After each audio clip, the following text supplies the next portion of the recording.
Hey guys, this is Matthew Ward, and today we will be discussing how hand checking has changed the game of basketball as we know it. For those who don't know anything about this rule, don't worry, we will be going over everything thoroughly.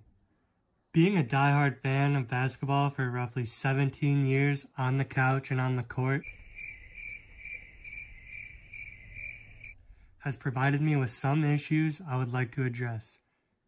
Now, being a fan for so long, I can notice the shift in culture, but for some, it is super easy to overlook what set the new style of play in motion.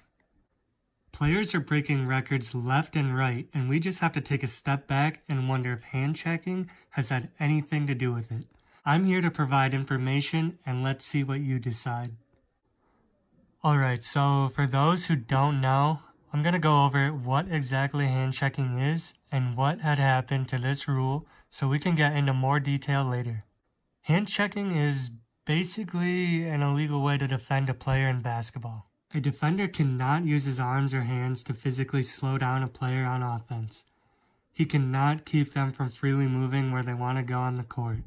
In the 2004-2005 season, the league mandated a strict enforcement of this rule because there was a final series for the championship that was just too slow.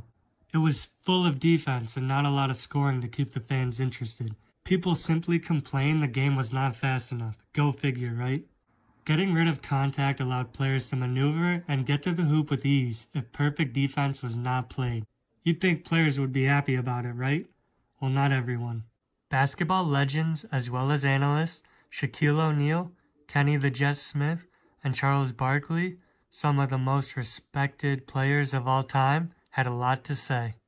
It gives the ability that you can handle the basketball even for certain guys, and they go, whoa, and it's like a drill and it's like a cone. Because there's no hand checking, when he comes and I come here and I don't like it, now I can come back, I can set you up, I can throw it between my legs, then I can go into my move. In the era that we kind of grew up in, when you make your move and the hand is there and you try to reset, the hand is still on you, so you're not allowed to look. You can steer him wherever you want it. You don't even look as impressive with your ball handling ability. But again, shooting threes and getting off the dribble are the two things that you have. So, now the new complaint is that there's too much dominance for the perimeter players. It's common sense. If we can't impede the smaller players legally, they can just run past the opponent and get to the basket. There was a massive shift from the NBA being a big man league to becoming a small guard league because they are quicker, faster at scoring, and able to contribute more.